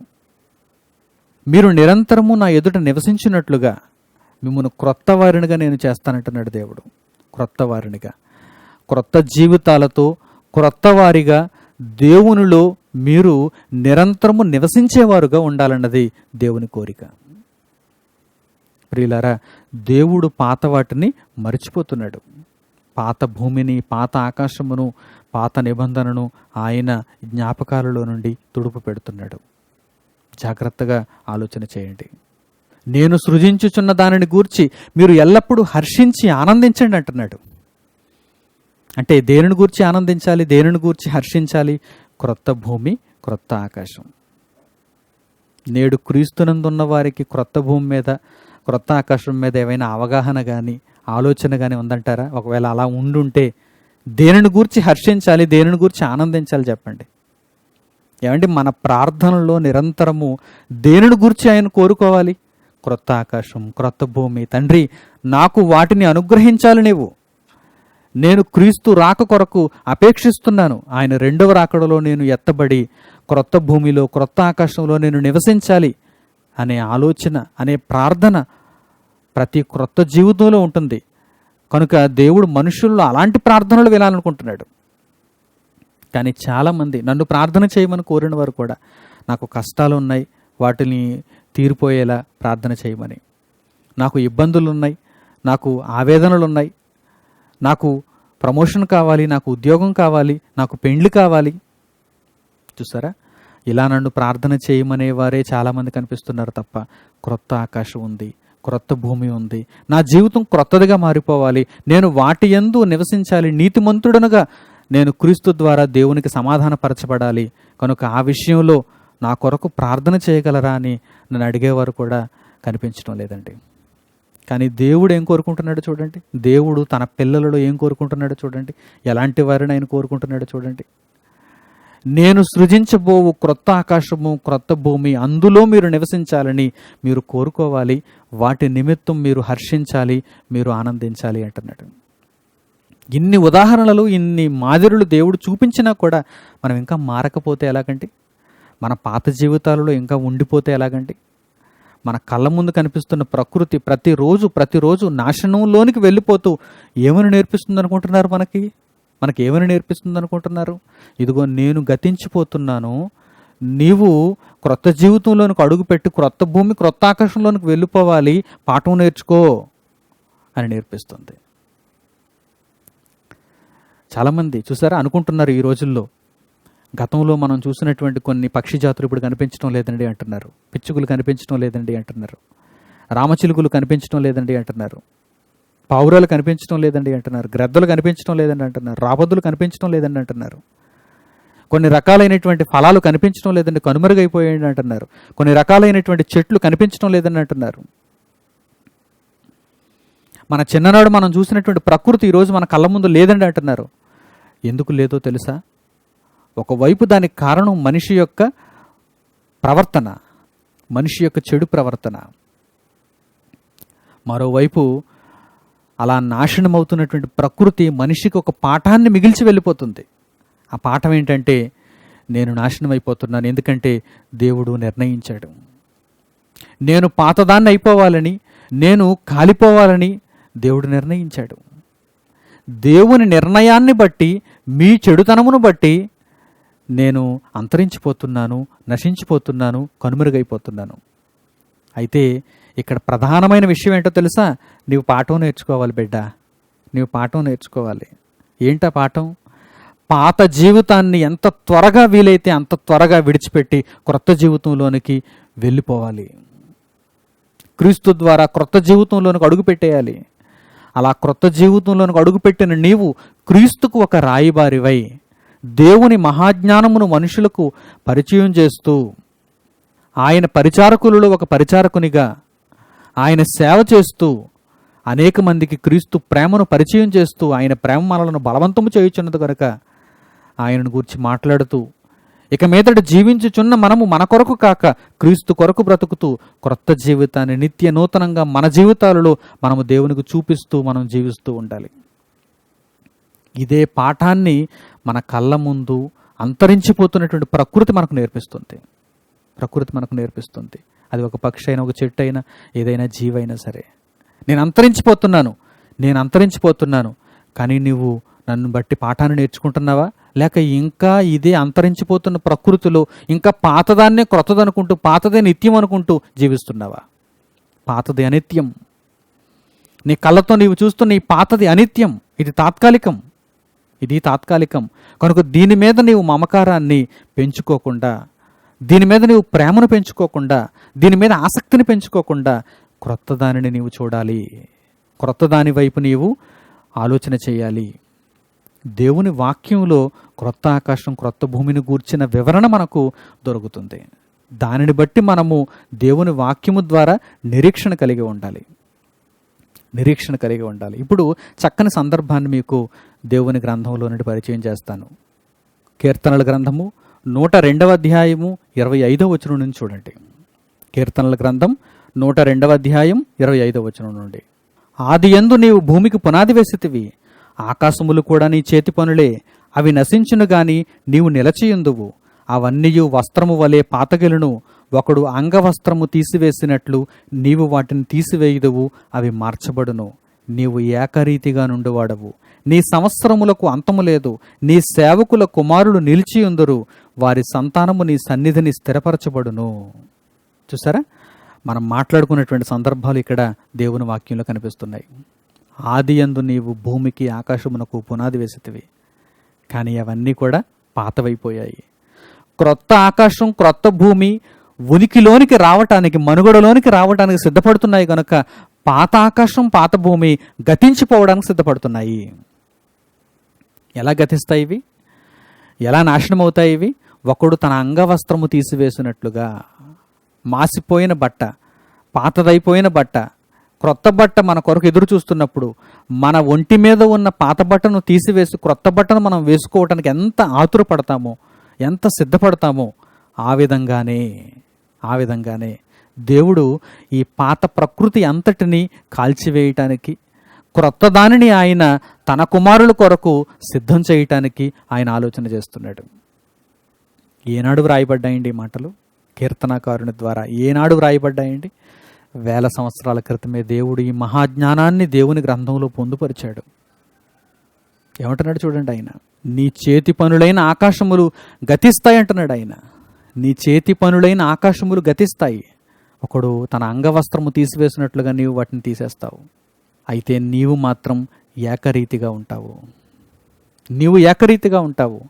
నీవు కోరుకున్న నిబంధన ప్రకారము, నీవు అనుగ్రహించిన రక్షణ ప్రకారము ఎందరైతే మనుషులు క్రీస్తు ద్వారా నీతిమంతులై నీ సన్నిధిలో కనిపిస్తారో వారిని క్రొత్త వారిగా క్రొత్త ఆకాశమందు, క్రొత్త భూమి యందు నివసింపజేస్తావు. ఇది నీ నిబంధన, ఇది నీ ఆలోచన, ఇది నీ ప్రేమ, ఇది నీ సంకల్పం.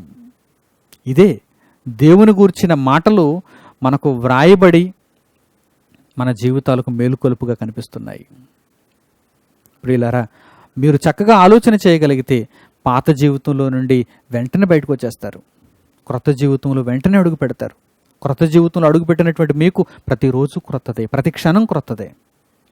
దేవుని కొరకు బ్రతికే బ్రతుకులో ఎన్నో కష్టాలు, ఇబ్బందులు వస్తున్నా కానీ క్రొత్తదైన ఆకాశము, క్రొత్తదైన భూమి కొరకు అంతకంతకు మనము క్రొత్త వారముగా మార్చబడుతూ క్రీస్తునందు అమితమైన సంతోషమును కలిగి వాటిని అపేక్షిస్తూ నిజంగా దేవునిలో అత్యానంద భరితులం అవుతాం. భూమి మీద ఉన్నటువంటి శ్రమలు ఎన్నదగినవి కావు. క్రొత్త దానిని సంపాదించుకోవటంలో, క్రొత్త బ్రతుకును కలిగి భూమి మీద దేవుని కొరకు బ్రతుకుతున్నప్పుడు కొన్ని కష్టాలు, ఇబ్బందులు ఎదురవుతున్నా కానీ అవన్నీ ఎన్నదగినవి కావు. ఎందుకంటే రాబోయేది అంత గొప్పది కనుక. రాబోయే మహిమ, రాబోయే లోకము, రాబోయే జీవితము ఇవన్నీ అంత గొప్పవి కనుక వాటితో పోల్చినప్పుడు ఇవి ఎన్నదగినవి కావు. చిన్నదే, ఇది చాలా చిన్నదే అనుకుంటాం మనం. ఆలోచిస్తున్నారా? ఏమంటే ఒక పెద్ద బహుమానం ముందు ఒక చిన్న నష్టమా చెప్పండి. ఉదాహరణ చెబుతాను మీకు. ₹1 పెట్టి లాటరీ కొంటాడు ఒకడు. లాటరీలో ₹1,00,00,000 తగిలింది. ₹1,00,00,000 పొందటానికి ముందు ఎంత ఖర్చు పెట్టాలి? ₹1 ఖర్చు పెట్టాలి. ₹1 ఖర్చు పెట్టగానే వెంటనే వచ్చేదిగా ₹1,00,00,000. తర్వాత ఏదో ఒక రోజు డ్రా తీస్తారు. ఆ డ్రాలో నీ టికెట్ నెంబరు ఒకవేళ గెలుపొందితే కనుక నీకు ₹1,00,00,000 బహుమతిని అనౌన్స్ చేస్తారు. ఆ ₹1,00,00,000 యొక్క ఆ బహుమతిని పొందటానికి ఆ పందెంలో నీవు కూడా పరిగెట్టాలంటే ముందుగా నీవు ఖర్చు పెట్టాల్సింది ఎంత? ₹1. ఇప్పుడు ₹1,00,00,000 నీకు బహుమతి వచ్చిందనుకుందాం. ₹1,00,00,000 బహుమతి వచ్చినప్పుడు నీ దగ్గరకు వచ్చి ఈ ₹1,00,00,000 బహుమతి మీరు పొందటానికి మీరు ₹1 ఖర్చు చేశారు కదా, ఆ ₹1 మీకు నష్టమే కదా అని ఎవరైనా అడిగారు అనుకోండి. ఎందుకంటే టికెట్ కొనడానికి మనం మరి ముందుగా ₹1 చెల్లించాలి కదా, ఆ ₹1 మనకి తిరిగి వెనక్కి ఇవ్వరు కదా. ఎవరైనా ఒకవేళ మన దగ్గరకు వచ్చి ప్రశ్నించారు అనుకుందాం, ₹1,00,00,000 బహుమతి మీకు వచ్చింది కానీ ₹1 మీరు నష్టపోయారు కదా అని ఎవరైనా అడిగారు అనుకుందాం. అప్పుడు మనం ఏమంటాం చెప్పండి? ₹1,00,00,000 ముందు ₹1 బిల్ ఎంతండి అంటాం. ఒక చిన్న రూపాయి నాణెం ఎంతండి ₹1,00,00,000 ముందు? నాకు ఇప్పుడు ₹1,00,00,000 బహుమానం వచ్చింది కదా అంటాం. మరి క్రొత్త ఆకాశం, క్రొత్త భూమిలో క్రొత్త జీవితాన్ని దేవుడు మనకి ఇవ్వబోతున్నప్పుడు ఆ క్రొత్తదైనటువంటి జీవితం ముందు ఇక్కడ మనం అనుభవిస్తున్నటువంటి చిన్న చిన్న శ్రమలు అవి ఎన్నతగినవా? ₹1,00,00,000తో పోల్చితే ₹1 ఒకవేళ ఎంచవచ్చేమో, కానీ అంత మహాభాగ్యంతో పరలోకంలో ఆయన ఇవ్వబోయే గొప్ప జీవితంతో మనం పోల్చినప్పుడు భూమి మీద మనం పొందుతున్నటువంటి ఈ శ్రమలు, ఇబ్బందులు, కష్టాలు ఎన్నతగినవే కావు. కనుక ఆ బహుమానము కొరకు చాలా జాగ్రత్తగా, ఓపికగా మనం ఎదురు చూడాలి. అయితే ఈ పాత జీవితంలో మనము క్రొత్త జీవితమును నిర్లక్ష్య పెడుతున్నామా? పాత జీవితమే గొప్పదనుకుని, పాత జీవితంలోనే నాకు సుఖం ఉందనుకుని వెనకడుగు వేసి మరలా పాత జీవితమును కూడా మన జీవితంలో కలుపుకుంటున్నామా? అయితే దేవుడు శపించటానికి వెనకడుగు వేయడు. శిక్ష పాలు చేయటానికి ఆయన ఏమాత్రం ఆలోచించడు, వెంటనే శిక్షిస్తాడు. క్రీస్తు ఇంత గొప్ప రక్షణ మార్గమును మన కళ్ళ ముందు ఉంచి మనలను పవిత్రులుగా చేయటానికి, మనలను నీతిమంతులుగా చేయటానికి ఆయన మన కొరకు మరణిస్తే, మనలను ఆయన వలె జీవించటానికి ప్రేరేపిస్తుంటే, అంత మహాభాగ్యాన్ని మనం చేజేతులారా విడిచిపెట్టుకుని క్రొత్త జీవితమును 2 రోజులు 3 రోజులు మనం చూచిన తర్వాత, పొందిన తర్వాత దానిని పక్కన పెట్టి మరలా పాత జీవితం వైపు మనం చూస్తే, పాత జీవితంలో అడుగు వేస్తే దేవుడు మనలను శిక్షించటానికి వెనకాడడు. దేవుని గ్రంథంలో, దేవుని మాటల్లో మీరు చూడాలి, దానికి కూడా దేవుడు ఉదాహరణనే చూపిస్తున్నాడు. నేను క్రీస్తునందు క్రొత్త జీవితాన్ని పొందానండి, కానీ పాత జీవితాన్ని వదలలేకపోతున్నానండి, పాత జీవితంలో ఉండాలనుకుంటున్నానండి అని అంటున్నారా? అయితే దేవుడు శిక్షించటానికి వెనకాడడు. దానికి కూడా దేవుడు ఉదాహరణ చూపిస్తున్నాడు. చూద్దాం ఆయన మాటల్లో. ఇప్పుడు చూద్దాం. హెబ్రీయులకు పౌలు రాసిన పత్రిక 6వ అధ్యాయము 4వ వచనం నుంచి చూడండి. అపొస్తలుడైన పౌలు హెబ్రీయులకు రాసిన పత్రిక 6వ అధ్యాయము 4వ వచనం నుండి, ఒకసారి వెలిగింపబడి పరలోక సంబంధమైన వరమును రుచిచూచి పరిశుద్ధాత్మలో పాలివారై దేవుని దివ్యవాక్యమును రాబోవు యుగ సంబంధమైన శక్తుల ప్రభావమును అనుభవించిన తరువాత తప్పిపోయిన వారు తమ విషయములో దేవుని కుమారుని మరలా సిలువ వేయచ్చు బాహాటముగా ఆయనను అవమానపరుచుచున్నారు గనుక మారు మనస్సు పొందునట్లు అట్టి వారిని మరలా నూతనపరచుట అసాధ్యం. ఎట్లనగా భూమి తన మీద తరచుగా కురియు వర్షమును త్రాగి ఎవరి కొరకు వ్యవసాయము చేయబడునో వారికి అనుకూలమైన పైరులను ఫలించుచు దేవుని ఆశీర్వచనం పొందును. అయితే ముండ్ల తుప్పలను గచ్చతీగలను దాని మీద పెరిగిన ఎడల అది పనికిరానిదని విసర్జింపబడి శాపము పొందదగినదగును, తుదకది కాల్చివేయబడును. ఏమని వ్రాయబడిందండి ఇక్కడ?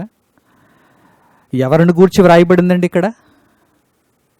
క్రీస్తులో క్రొత్త జీవితమును ఒక్కసారి చూచారు, వెలిగింపబడ్డారు, పరలోక సంబంధమైన వరమును కూడా రుచి చూచారు, పరిశుద్ధాత్మ సహాయం ఎలా ఉంటుందో రుచి చూచారు, దేవుడు ఏ విధంగా మానవ జీవితాలను క్రీస్తు ద్వారా ఆదరిస్తాడో రుచి చూచారు, క్రీస్తు ప్రేమను రుచి చూచారు.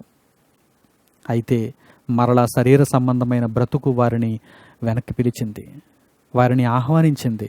ఆ ఆహ్వానానికి వారు పొంగిపోయి మరలా శరీర సంబంధమైన బ్రతుకులలో మునిగిపోయారు. నా జీవితంలో ఎందరినో ఇలాంటి వారిని చూచానండి.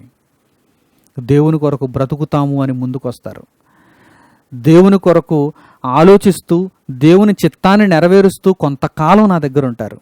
ఆ తర్వాత మరలా లోక సంబంధమైన పిలుపులు వారికి వినిపిస్తాయి, లోక సంబంధమైన ఆహ్వానాలు వారికి వినిపిస్తాయి. వారు వెంటనే వెళ్ళిపోతారండి. కనీసం కొద్ది కాలం, కొద్ది సమయం ఆగలేరండి. కనీసం నా దగ్గర సెలవు పుచ్చుకుని వెళ్ళలేరండి. నేను వెళ్ళిపోతున్నానని సెలవు పుచ్చుకుని వెళ్ళలేరండి.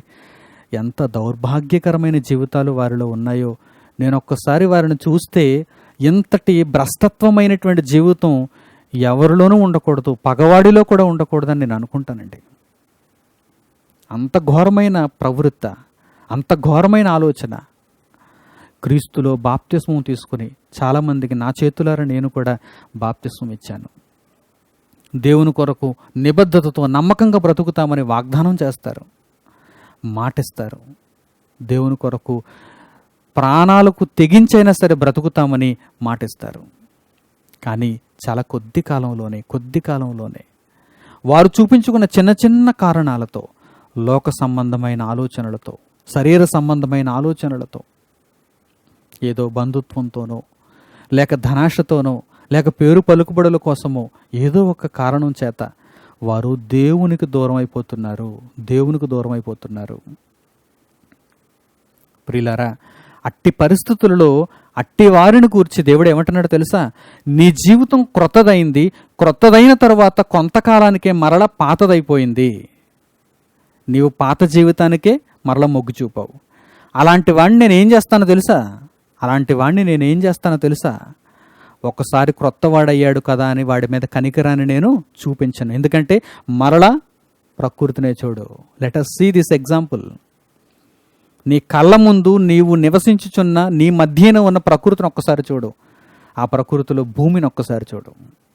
ఈ భూమి మంచి పైరును ఫలిస్తే, మంచి ఫలితాన్ని నీకిస్తే దేవుని ఆశీర్వచనమును పొందును. ఏమంటే భూమి మనకు చక్కగా పంటనిస్తే మనం దానిని మెచ్చుకుంటాం. భూమి ఫలం, భూమి వలన వచ్చిన రాబడి, భూమి ఇచ్చిన తిండి, దీని వలన దేవుని ఆశీర్వచనమును పొందును. భూమి మనుషులకు సేవ చేసి దేవుని ఆశీర్వచనమును పొందును. అంటే క్రొత్తదిగా తన జీవితమును మనుషులకు సేవ చేసేటట్టుగా కలిగి ఉన్నది. అదే భూమి ఒకవేళ ముండ్ల తుప్పలు, గచ్చపొదలు కలిగి ఉన్నదనుకోండి, అది ఎవరికి పనికిరాని ఫలమునిస్తుందనుకోండి, అది ఎవరికి పనికిరాని మొక్కలను అది మొలిపింపచేస్తుందనుకోండి, అప్పుడు అది శాపము పొందదగినదగును. భూమిలో నుండి వచ్చుచున్నటువంటి ఆ పైరంతా మనిషికి ఉపయోగం కానప్పుడు, అది నిరుపయోగం అయిపోయినప్పుడు, దాని వలన మనిషికి ఏమాత్రం ప్రయోజనం లేనప్పుడు, ఏమండి తినడానికి యోగ్యమైనటువంటి ఆహార పదార్థాలను, మనకు ఉపయోగకరమైనటువంటి పదార్థాలను భూమి ఇస్తేనే భూమిని మనం కొనుక్కుంటాం, భూమిని సేద్యపరుస్తాం, భూమికి తగినంత పెట్టుబడి మనం పెడతాం. అదే భూమి మనము ఏ విత్తనాలను వేసినా కానీ అది సరైన ఫలితాన్ని మనకి ఇవ్వకుండా చచ్చు మొక్కలను మొలిపింపజేస్తుంది అనుకోండి, ముండ్ల తొప్పలు గచ్చపొదలను మాత్రమే మొలిపింపజేస్తుంది అనుకోండి, అలాంటి భూమిని ఎవరైనా కోరుకుంటారా? విడిచి వెళ్ళిపోతారు. చాలా సందర్భాలలో భూమిని విడిచి వెళ్ళిపోయినటువంటి రైతులు కూడా ఉంటారు. ఈ భూమి సరిగ్గా పండదండి అంటారు. ఈ భూమి మీద కూడా అన్ని భూమి రకాలు ఒకే విధంగా ఉండవండి. మనం చిన్ననాడు సాంఘిక శాస్త్రంలో చదువుకున్నప్పుడు భూమిలో కూడా రకాలు ఉంటాయి. నల్లరేగడి నేల, ఇక్కడ చక్కగా మంచి మంచి పంటలు పండుతాయి. అది ఒండ్రు నేల, లేక అది సముద్ర తీర ప్రాంతమందలి నేల, ఇది నదీ తీర ప్రాంతమందలి నేల, సారవంతమైనటువంటి నేల, నిస్సారమైన నేల, ఎర్రరేగడి నేల, నల్లరేగడి నేల, ఇలాంటివన్నిటిని మనం చదువుకున్నప్పుడు మనం అర్థం చేసుకోవాలి. భూమి మనుషులకు కావలసిన పదార్థాలను, మనుషులకు కావలసిన పంటను పండించినప్పుడు అది దేవుని వలన ఆశీర్వచనమును పొందును. అదే భూమండలంలో ఉన్న కొంత భాగం భూమి ముండ్ల తుప్పలు, గచ్చపొదలను మొలిపిస్తే శాపం పొందినదగును. తుదకు అదేమవుతుందో చూడండి. అంటే మొదట అది మంచి ఫలాలను మనిషికి ఇచ్చిన, ఆ తరువాత ముండ్ల పొదలు, గచ్చపొదలను మొలిపింపజేసింది గనుక, శాపం పొందినది గనుక తుదకు ఏమైపోయిందో చూడండి. అది కాల్చివేయబడును. నేను దేవునిలో క్రొత్త జీవితాన్ని ప్రారంభించానండి, కొద్ది కాలం దేవుని కొరకు జీవించానండి, కొద్ది కాలం దేవునికి సేవ చేశానండి, ఆ తర్వాత లోక సంబంధమైన జీవితంలో పడిపోయానండి, కొన్ని పరిస్థితులండి అంటారా? పరిస్థితులు దేవుడు అలాగే సృష్టిస్తాడు. నీవు నిలబడతావో లేదో అని దేవుడు పరీక్షించటానికి కొన్ని పరిస్థితులను దేవుడు ఆ విధంగానే సృష్టిస్తాడు. నీవు నిలబడాలి. సాతాను తోకతో కొడితే నీవు పడిపోయే నక్షత్రంగా, రాలిపోయే నక్షత్రంగా ఎందుకు ఉండాలి? అలాంటి వారు పరలోకానికి ఎందుకు రావాలి? నీవు నిలబడితేనే దేవునికి కావాలి. నీవు కూలిపోతే పరలోకానికి అర్హుడవు కావు. నీవు కూలిపోతే పాతాళానికి పోవాలి. నీవు నిలబడితే దేవునికి కావాలి, పరలోకానికి రావాలి. నీవు పడిపోతే పాతాళానికి పోవాలి. నీ గమ్యస్థానం పాతాళం అయిపోతుంది. అందుకే తుదకది కాల్చివేయబడును అంటున్నాడు దేవుడు. కనుక పాత జీవితంలో నుండి క్రొత్త జీవితంలోనికి వచ్చిన తర్వాత క్రొత్త జీవితంలో నిలదొక్కుకోవాలి. ఎన్ని కష్టాలు, ఇబ్బందులు, వేదనలు, శ్రమలు ఎదురైనా కానీ అవన్నీ రాబోయే ఫలితంతో పోల్చినప్పుడు అవి ఎంచదగినవి కావు కనుక భూమి మీద వాటన్నిటినీ ఆనందంతో, సంతోషంతో స్వీకరిస్తూ దేవుని కొరకు క్రొత్తదైన జీవితంలో నిరంతరము ఉండాలి. ఇప్పుడు అపోస్తలుడైన పౌలు రోమీయులకు రాసిన పత్రిక 8వ అధ్యాయము 18వ వచనం నుంచి చూడండి. అపోస్తలుడైన పౌలు రోమీలకు రాసిన పత్రిక 8వ అధ్యాయము 18వ వచనం నుండి 25వ వచనం వరకు. మన ఎడల ప్రత్యక్షము కాబోవు మహిమ ఎదుట ఇప్పటి కాలపు శ్రమలు ఎన్నతగినవి కావని ఎంచుచున్నాను. దేవుని కుమారుల ప్రత్యక్షత కొరకు సృష్టి మిగుల ఆశతో తేరిచూచుచు కనిపెట్టుచున్నది.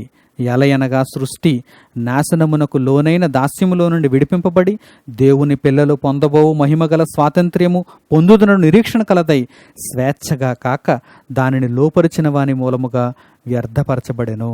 సృష్టి యావత్తు ఇది వరకు ఏకగ్రీవముగా మూలుగుచు ప్రసవ వేదన పడుచున్నదని ఎరుగుదము.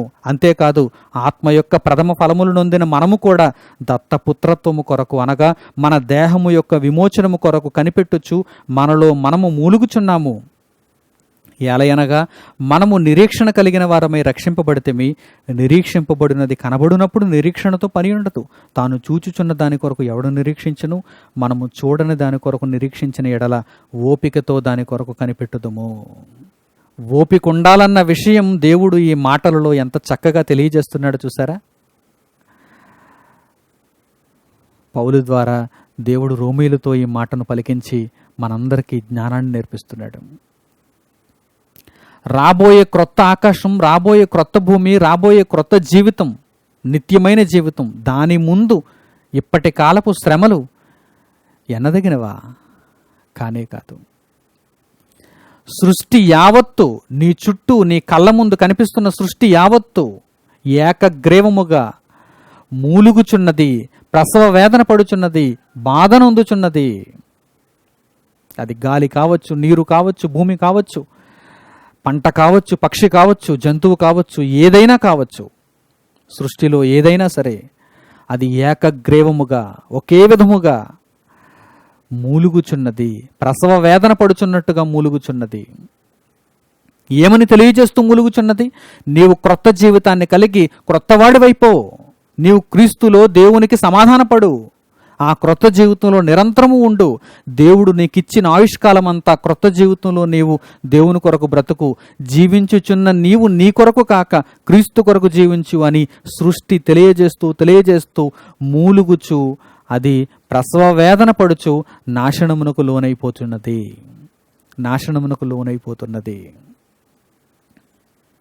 ఆలోచిస్తున్నారా? కనుక రాబోయే క్రొత్త జీవితం ఎంతో ధన్యకరమైనది కనుక, గొప్పది కనుక, దాని కొరకు ఆలోచించే ప్రతి మనిషి ఈ భూమి మీద దేవుని కొరకు బ్రతుకుతున్న బ్రతుకులో ఏ విధమైన శ్రమ, ఇబ్బంది కలిగినా కానీ దానిని ఎంచదగినదిగా ఎన్నుకోడు. అది చాలా చిన్నది అనుకుంటాడు, అది అల్పమైనది అనుకుంటాడు. ఏ శ్రమనైనా సరే అది అల్పమైనదని భావిస్తాడు.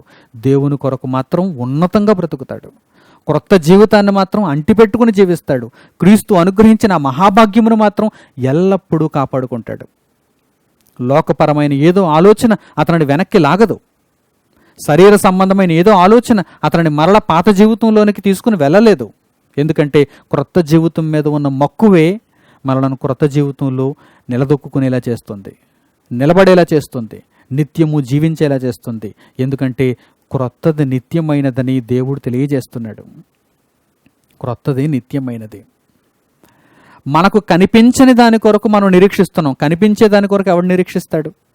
ఏమంటే లోకమందు ఈరోజు నామకార్థులుగా ఉన్న భక్తులందరూ కోరుకుంటున్నది ఏంటి? కనిపిస్తున్న దానినే కోరుకుంటున్నారు. బంగారాన్ని కోరుకుంటే బంగారం కనిపిస్తుంది, వెండిని కోరుకుంటే వెండి కనిపిస్తుంది, అధికారం కోరుకుంటే అధికారం కనిపిస్తుంది, ఆస్తిపాస్తులు కోరుకుంటే ఆస్తిపాస్తులు కనిపిస్తున్నాయి. ఏమండి? లోక సంబంధమైనది, ప్రకృతిపరమైనది దేనిని నీవు కోరుకున్నా అది నీ కంటికి కనిపిస్తున్నదైతే దాని కొరకు నిరీక్షించవలసిన అవసరం ఏముందంటున్నాడు దేవుడు. నేనేం చెప్తున్నానంటున్నాడు దేవుడు? నిరీక్షించమంటున్నాను. క్రీస్తునందు మీరు నిరీక్షించువారుగా ఉండాలి. దేని కొరకు నిరీక్షించాలి? కనబడే దాని కొరకు నిరీక్షించడు ఎవడు?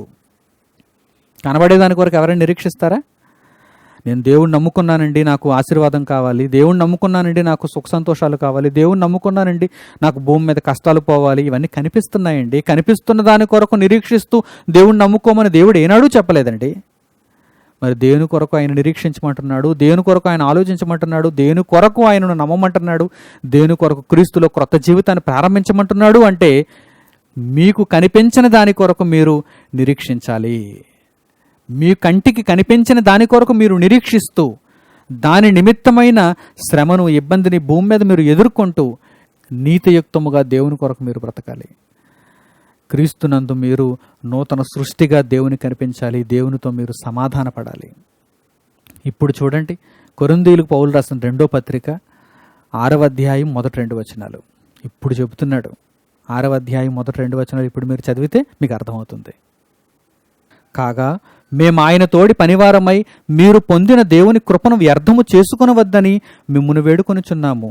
అనుకూల సమయమందు నీ మొరను ఆలకించితని, రక్షణ దినమందు నిన్ను ఆదుకొంటని అని ఆయన చెప్పుచున్నాడు కదా. ఇదిగో ఇప్పుడే మిక్కిలి అనుకూలమైన సమయము, ఇదిగో ఇదే రక్షణ దినము. పౌలు గారు కొరింథీయులతో మాట్లాడుతూ ఏమంటున్నారు? మేము ఆయన తోడి పనివారమై మిమ్మును ఒక విషయంలో బతిమాలుకుంటున్నాం. ఒక గొప్పదైనటువంటి భాగ్యముని మీరు కోల్పోకూడదని మిమ్మల్ని బతిమాలుకుంటున్నాం అంటున్నాడు పౌలు. ఈరోజు నేను కూడా ప్రపంచవ్యాప్తంగా ఉన్న మనుషులందరినీ ఒక విషయంలో నేను బతిమాలుకుంటున్నాను. అదేంటంటే, మీరు క్రీస్తు ఇచ్చిన ఈ మహాభాగ్యమును కోల్పోకూడదు. క్రొత్త జీవితం. ఎవడైనను క్రీస్తునందున్న ఎడల వాడు నూతన సృష్టి, క్రొత్త జీవితం. ఈ క్రొత్త జీవితం నిత్యము ఉండే జీవితం. మధ్యలో పోయేది కాదు, మధ్యలో ఆగిపోయేది కాదు. మధ్యలో పోయేవా మరల నీవు శాపం పొందదగిన వాడుగా ఉంటావు. దానికి భూమే ఒక గొప్ప ఉదాహరణ. నిత్యము నీవు బ్రతకాలి, నిత్యము నీవు క్రొత్తవాడుగా ఉండాలి. కనుక మేము ఆయన తోడి పనివారమై మిమ్మల్ని అందరినీ బతిమాలుకొనిచున్నాము. ఏ విషయంలో? మీరు క్రొత్తవారుగా జీవించాలనే విషయంలో మిమ్మల్ని అందరినీ బతిమాలుకొనిచున్నాము. కనుక దేవుని కృపను మీరు నిర్లక్ష్యం చేయకూడదని, వ్యర్థం చేసుకోకూడదని మిమ్మల్ని వేడుకొనుచున్నాము. దేవుడు ఏమంటున్నాడు? ఇదిగో ఇదే చక్కని అనుకూలమైన సమయం, ఇదే రక్షణ దినం. నీకెప్పుడైతే ఈ మాటలు నీ చెవిన వినిపించాయో, చెవి గలవాడవై నీవు ఈ మాటలు విన్నవాడవై చక్కని నిర్ణయాన్ని ఆలస్యం లేకుండా తీసుకోవాలి. క్రొత్త జీవితాన్ని ప్రారంభించటానికి ఆలస్యం చేయకూడదు. ఏ విషయంలోనే ఇంకా ఏదైనా ఆలస్యం చేస్తే చేసుకో, ఏదైనా విషయంలో ఇంకా ఆలస్యం చేస్తావేమో చేసుకో, కానీ దేవుని కొరకైన క్రొత్త జీవితం విషయంలో మాత్రం ఆలస్యం చేయకూడదు. అందుకే దేవుడు వెంటనే ఈ మాట రాయిస్తున్నాడు. ఏమని? ఇదిగో ఇదే చక్కని అనుకూలమైన సమయం, ఇదే మిక్కిలి అనుకూలమైన సమయం, ఇదే రక్షణ దినం. కనుక ఇక ఆలస్యం ఎందుకు, ఇక తడువెందుకు? కనుక వెంటనే చక్కని నిర్ణయంతో, ఇక ఏది నీ జీవితంలో ఈ నిర్ణయానికి అడ్డు తగలకూడదు. ఇక ఏది కూడా నీ జీవితాన్ని బట్టి ఈ నిర్ణయానికి అడ్డు తగలకూడదు. ప్రతి ఆటంకాన్ని నీవు వెనక్కి తోసేయాలి. ఎందుకంటే ఇది మహాభాగ్యం.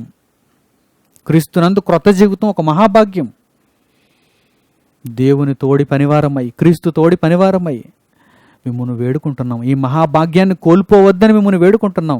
క్రొత్త జీవితాన్ని కలిగి ఉండండి. క్రొత్త జీవితాన్ని శాశ్వతం చేసుకోండి. క్రొత్త జీవితాన్ని నిత్యమైనదిగా చేసుకోండి. ఎందుకంటే ఆయన క్రొత్త నిబంధనను నిత్యమైనదిగా చేశాడు. ఆయన క్రొత్త ఆకాశమును, క్రొత్త భూమిని నిత్యమైనవిగా చేశాడు. మనుషులలో క్రొత్త జీవితాలను కూడా నిత్యమైనవిగా చూడాలనుకుంటున్నాడు. మీరు కూడా ఇప్పుడే ప్రారంభించి దేవుని కొరకు క్రొత్తదైన జీవితాన్ని ఇప్పుడే మీరు ఈ మాటలు విన్న తరువాతనే ప్రారంభించి ఇక మీదట క్రొత్త జీవితంలో కొనసాగిపోయేవారుగా ఉండుటకు చక్కని నిర్ణయం తీసుకోండి. మరెన్నడూ పాప జీవితంలోనికి వెనక్కి తిరిగి చూడకుండా మీరు స్థిరమైన నిర్ణయాన్ని తీసుకోండి. ఎందుకంటే మరల వెనక్కి తిరిగి చూసారా, మీరు కాలిపోవటానికి సిద్ధమైపోతారు. వెనక్కి తిరిగి చూస్తే పాతాళ లోకానికి పోవాల్సిందే తప్ప పరలోకానికి మాత్రం ఆహ్వానింపబడరు. క్రొత్త జీవితంలో ఎల్లప్పుడూ ముందున్న వాటిని చూస్తూ, పైనున్న వాటి కొరకు ఆశ కలిగి ఉంటూ, మీరు చూడని వాటి కొరకు నిరీక్షణ కలిగి ఉంటూ, ఈ భూమి మీద అల్పకాలపు శ్రమలను మీరు అనుభవిస్తున్నప్పుడు అవన్నీ మీరు పొందబోయే ఆ బహుమానంతో పోల్చినప్పుడు ఎన్నతగినవి కావని ఎంచుకొని ప్రభు అయిన క్రీస్తునందు మీ విశ్వాసమును స్థిరంగా ఉంచుకోండి. ప్రభు అయిన యేసుక్రీస్తు పేరట మీ అందరికీ సమాధానము కలుగునుగాక. తలలు వంచి ప్రార్థనలు ఏకీభవించండి. మమ్మల్ని మిక్కిలిగా ప్రేమించిన మా ప్రియ పరలోకపు తండ్రి, మీ ఉన్నతమైన ప్రేమ కొరకు, మీరు అనుగ్రహించిన ఈ జీవవాక్యము కొరకు మీకు కృతజ్ఞతలు తెలియజేస్తున్నాము. తండ్రి, యేసుక్రీస్తు ద్వారా మీరు మమ్మల్ని ప్రేమించారు. అమూల్యమైన మీ వాక్యమును మాకు అనుగ్రహించారు. దేవా, ఈ మహాభాగ్యమును మేము కోల్పోకుండా స్థిరమైనటువంటి బుద్ధి కలిగిన వారమై పాత జీవితమునంతటిని విడిచిపెట్టి క్రొత్త బ్రతుకులోనికి అడుగుపెట్టి క్రీస్తునందున్నవారమై నూతన సృష్టిగా మీ దృష్టికి మేము కనిపించటానికి మాకు సహాయం చేయండి. క్రీస్తు రక్తము చేత మమ్మను పవిత్రులుగా మార్చి నాయన మీరు కోరుకున్న క్రొత్త జీవితంలో మమ్మను స్థిరపరచండి. వెనక్కి తిరిగి చూడకుండా క్రొత్తదైన ఈ జీవితంలో ఎల్లప్పుడూ ముందు చూపు కలిగిన వారముగా ఉండగలుగుటకు, వాక్య సంబంధమైన వెలుగుతో కూడిన మార్గంలో నడువగలుగుటకు మీ సహాయమును మాకు అనుగ్రహించండి. క్రీస్తు తోడి దాసులముగా ఆయన ఇచ్చిన పనులను పరిపూర్ణం చేసుకుంటూ తండ్రి మీరు ఇచ్చిన ఆయుష్కాలమంతా మీ కొరకు చక్కగా బ్రతుకుతూ క్రొత్త జీవితంతో క్రొత్తదైన భూమిని క్రొత్తదైన ఆకాశమును నిత్యకాలం పాటు అనుభవించు నిమిత్తము సహాయము చేయమని ఈ ప్రార్థనలో ఏకీభవించిన ప్రతి ఒక్కరికి మీ కృపను చూపి వారిని జ్ఞాపకము చేసుకునమని మిమ్మల్ని కోరుకుంటూ మా ప్రార్థన విన్నపములను మీ కుమారుడైన యేసుక్రీస్తు వారి నామము ద్వారా మిమ్మల్ని అడుగుచున్నాము తండ్రి, ఆమేన్. అందరికీ వందనములు. కొన్ని ప్రకటనలు ఉన్నాయి, జాగ్రత్తగా గమనించండి. www.christchurch.asia అనేది మా అధికారిక వెబ్సైట్. ఈ అధికారిక వెబ్సైట్ని మీరు తరచుగా వీక్షిస్తున్నారని నేను భావిస్తున్నాను. ఒకవేళ ఎవరైనా వెబ్సైట్ను దర్శించకపోతే వెంటనే మీరు దర్శించండి. వెబ్సైట్లో పొందుపరచబడిన ప్రతి సమాచారం మీ ఆత్మీయ అభివృద్ధికి చాలా ఉపయోగపడుతుంది. అది వాక్యాన్ని వీక్షించడానికైనా, గతంలో మేము చెప్పినటువంటి ఎన్నో సందర్భాలు, ఎన్నో పాఠాలు మీరు వినడానికైనా వీక్షించడానికైనా ఎంతో అవకాశాన్ని ఇస్తుంది. అందులో ఆడియో మెసేజ్లు, వీడియో మెసేజ్లు, అలాగే దేవుని పనిని మేము ఏ విధముగా కొనసాగించుచున్నామో దాని యొక్క వివరం అంతా కూడా మీకు ఆ వెబ్సైట్లో పొందుపరచబడింది. కనుక www.christchurch.asia అనే మా అధికారిక వెబ్సైట్ను మీరు దర్శించగలిగితే మాకు సంబంధించిన ప్రతి వివరము మీకు అందులో దొరుకుతుంది. మీకు కలిగే ప్రతి సందేహానికి అందులో సమాధానం దొరుకుతుంది. ఒకవేళ ఇంకా మీరు సందేహాలతో ఉన్నట్లయితే అందులో ఇవ్వబడినటువంటి సమాచారం మేరకు మీరు మమ్మల్ని సంప్రదించగలిగితే మీకు తగిన సమాధానాన్ని మేము అందించగలం. ప్రియులారా, క్రైస్ట్ చర్చ్ ఆసియా మా ద్వారా నిత్యము దేవుని యొక్క రాజ్య సంగతులను, క్రీస్తు సువార్తను సర్వలోకానికి వ్యాప్తి చేయటంలో నాతో పాటు అనేక మంది సహోదరులు తమ యొక్క కష్టాన్ని, తమ యొక్క కాలాన్ని దేవుని కొరకు వినియోగిస్తున్నారు. అట్టి వారందరినీ జ్ఞాపకం చేసుకోవటం ఎంతైనా అవసరం. సర్వలోకానికి సువార్త టీవీ కార్యక్రమాన్ని, అలాగే సర్వలోకానికి సువార్త అనే మాసపత్రికల యొక్క కార్యక్రమాన్ని, అలాగే ఇంకనూ మేము దేవుని వాక్యాన్ని అనేక విధానాలలో ప్రచురము చేయుచున్న దానిని బట్టి వాటన్నింటిలో మాకు సహాయం చేయుచున్నటువంటి మా ప్రియులైన సహోదరులందరికీ ప్రభువైన యేసుక్రీస్తు వారి పేరిట కృతజ్ఞతలు తెలియజేస్తున్నాను. వారి యొక్క సహాయం పరలోకమందు లిఖింపబడుతుందని నేను వారికి తెలియజేస్తూ, వారిచ్చినటువంటి ప్రతి పైసా, వారు చేసినటువంటి ప్రతి ధర్మం దేవుని కార్యక్రమాలలో నిష్పక్షపాతంగా వినియోగింపబడుతుందని మరొక్కసారి అందరికీ తెలియజేస్తున్నాను. మరొక చక్కని అంశంతో, మరొక చక్కని సందర్భంలో దేవుని యొక్క కృపను బట్టి మనం అంతా కలుసుకుందాం. అంతవరకు ప్రభు యొక్క కృప, క్షేమం మీకు తోడై ఉండునుగాక. ఆమేన్. అందరికీ వందనములు.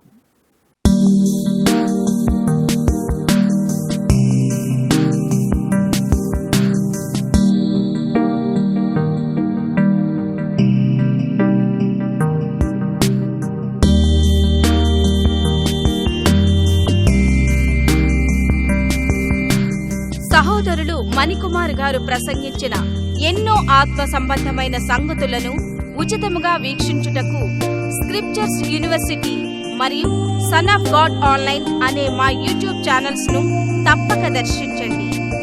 మా సమాచారమును ఎప్పటికప్పుడు తెలుసుకుని ఆత్మీయాభివృద్ధి నొందవలనంటే స్క్రిప్చర్స్ యూనివర్సిటీ మరియు సన్ ఆఫ్ గాడ్ ఆన్లైన్ అనే మా యూట్యూబ్ ఛానల్స్ ను సబ్స్క్రైబ్ చేసుకోండి.